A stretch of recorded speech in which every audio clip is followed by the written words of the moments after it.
Hi, everybody. I'm Jules. I'm the founder of IPNB Psychotherapy of Austin. I'm here today talking with Mark.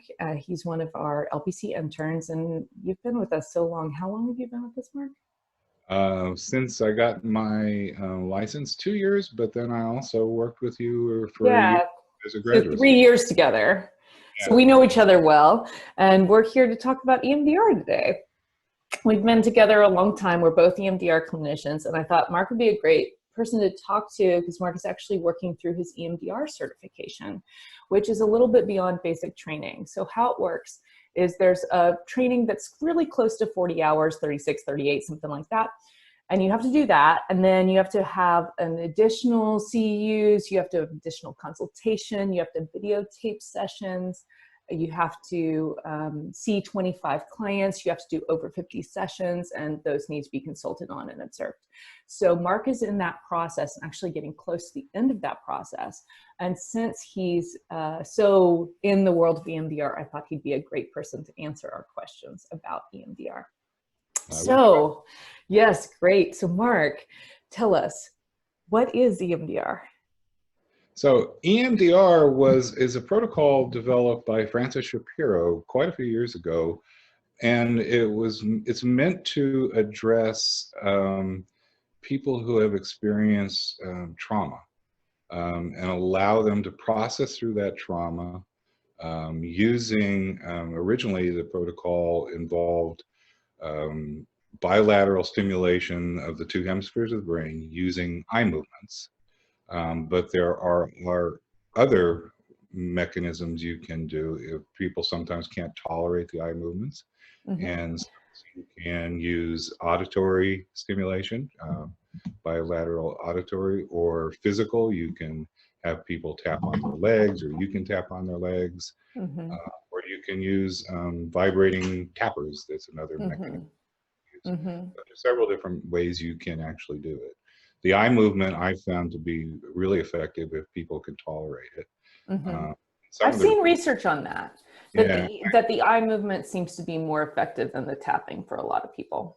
and there's research that seems to show that one of the mechanisms in processing memories, that the type of EEG movement in EMDR using the eye movements is very similar to the slow wave sleep mechanism, which is Mm-hmm.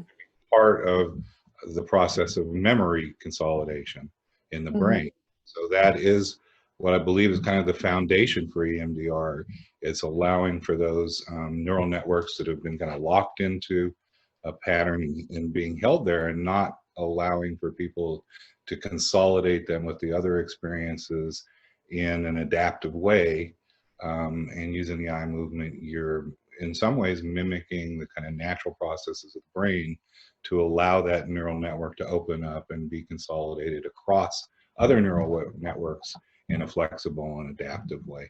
Okay, so let me make sure I've got it for people who are a little bit more new to talking about the brain and talking about trauma. So when you have a traumatic experience where something sits with you in an emotionally heavy way, sometimes it'll create a pattern in the brain that's kind of hard to access for the rest of the brain. It does not integrate into the full knowing about who the self is and how we experience day-to-day life. And that they think sleep and the wave pattern that happens during sleep is part of the process that helps memories in general integrate into that brain. And what EMDR is doing is pulling up a specific memory or a specific issue, and then using that eye movement. And let me see if I've got it right. You tell me. It basically means moving your eyes like this in session. That's exactly what you do. Right? And you Exactly. basically follow a stimulus. I would use either fingers, or in this case, a lot of times because we're doing it online, there's actually some software that runs some light balls across the screen that you can follow with Oh, your eye. so you can do it through telehealth. That was going to be my next question, because everybody's on telehealth now. I know our clinic is fully telehealth at this moment, and certainly, we don't know how long this whole thing is going to last, but you can do it online. Yes, very effectively. I've been working with several clients, and it works well. Great. Great. So why would you use EMDR versus some other kind of trauma therapy? One of the things that I found, and when I started, I was a skeptic, but kind of strange to sit there and imagine that you're move your fingers back and forth and someone is going to magically or change a history of trauma they've held for a long time. But I've found that it helps speed up the process, that these memories are very difficult, very well entrenched.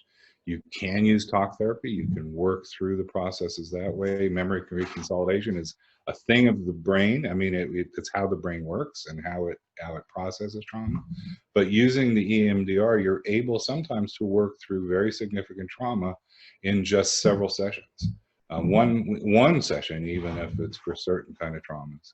And then using that process and the insights that people gain from working through that, and then diminishing some of the emotional charge around those memories, then they're able to open up and begin to talk about those issues and process through them, and sometimes resolve them, even just through the EMDR. It's a pretty amazing and very quick protocol. Okay, so it's for people who want to get through their trauma fast. It's for people, certainly I've heard of people having really big emotional responses because they're talking about really hard things a lot of the time. So it'd be for somebody who feels okay doing that. And I'll ask you in a minute, because there are lots of things we can do if it feels scary to do that. And it's for people who want those memories, who see that those memories or beliefs that they're holding inside those memories are affecting them day to day, and they don't want them to anymore. That's great. And they'd like a quick way to get through that. Fabulous. So let's jump to, what about flash technique? I bet people watching this video have never heard of it mostly. What about resourcing? How do we help when it feels like the feelings are too big, that they get overwhelming? Yeah, there are several things you can do to help mitigate that high emotional charge, because people, when they fall outside their window of tolerance, it can become incredibly uncomfortable. It can interfere with the processing. You don't want someone to have to go through a horrible experience that they can't tolerate. And so you mentioned the flash technique. It's a recent protocol that was developed in conjunction with people who were using EMDR, and they found out that you can use processing and eye blinking, which is kind of another odd thing to do. But by not completely activating the experience, bringing it up into implicit memory, but not activating the full traumatic experience. So you're not so overwhelmed by it, basically. Right. And like, then, we're going to touch it and then move away. right, and providing a positive experience at the same time, and then processing that, you can actually bring the level of disturbance down using this technique, so that then sometimes actually you can clear the traumatic experience and clear the emotional charge around it just using that technique. But at the very least, it seems to be able to bring the emotional disturbance down to a level that becomes tolerable to then begin the actual EMDR protocol. And I've been able to use that with several clients, and I've been, again, amazed. It's sort of like chewing gum and tapping your head at the same time, because you're doing some tapping and you're blinking your eyes periodically. You're thinking about the positive memory, but it has been an incredible experience to watch how much people can grow and bring down that emotional charge. There are other things you can do too that are also really helpful. There are protocols around providing resources so that people can bring those on for people who are, getting activated or who are falling outside that level of tolerance, that they can bring on these various resources. It can be imagery, it can be remembrances of people, or even making up people that might be there to help them through the process. Mm-hmm. You can also use protocols where you can just process little parts of the trauma, Mm-hmm. maybe not going to that full trauma. Mm-hmm. A person named Dolores Mascaro, who developed what's called progressive approach, where you can go at it from different aspects and work with people who have really complex and severe trauma, and work on little parts of it until you get to the. Yeah, so sometimes I'll hear people talk about, oh, well, some issues are not for EMDR, but what I'm hearing you say is that most of them are. EMDR is actually applicable to a wide range of things. And if it feels like you're really moving out of that window of tolerance, if you are feeling overwhelmed, there's a lot of different tools you have to be able to make it so that that's not part of the process. Because actually, if the brain is totally flooded, that integration of memory cannot happen.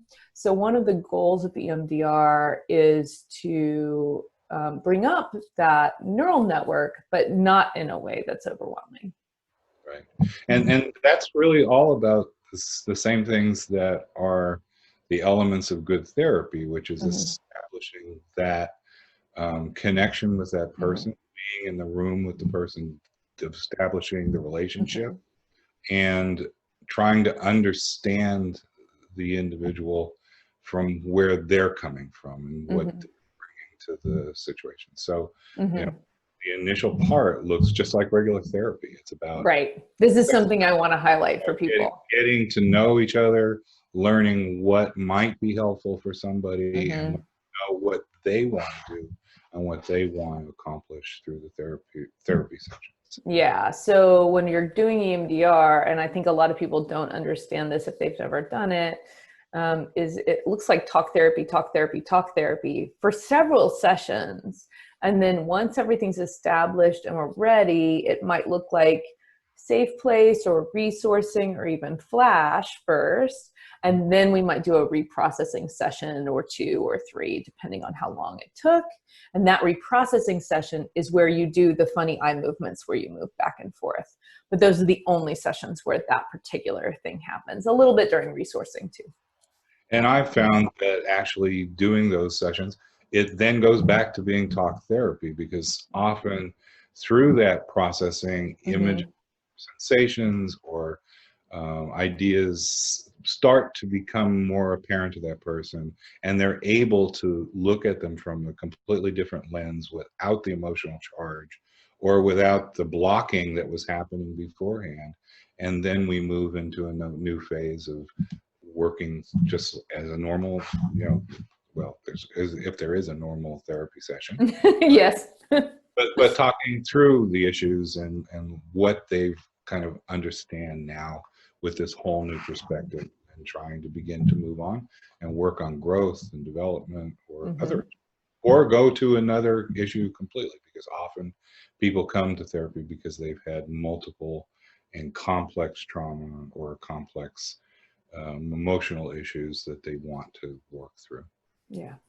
And EMDR can help. So if you're interested to get into EMDR, you can click our consultation button, and we actually offer free consultations for anybody who'd like to consider it. So you can talk with your EMDR therapist, and Mark's one of our most trained EMDR therapists, and we also have some others as well who have some EMDR training. So if you're interested, feel free. Okay. Take care, everybody. Bye.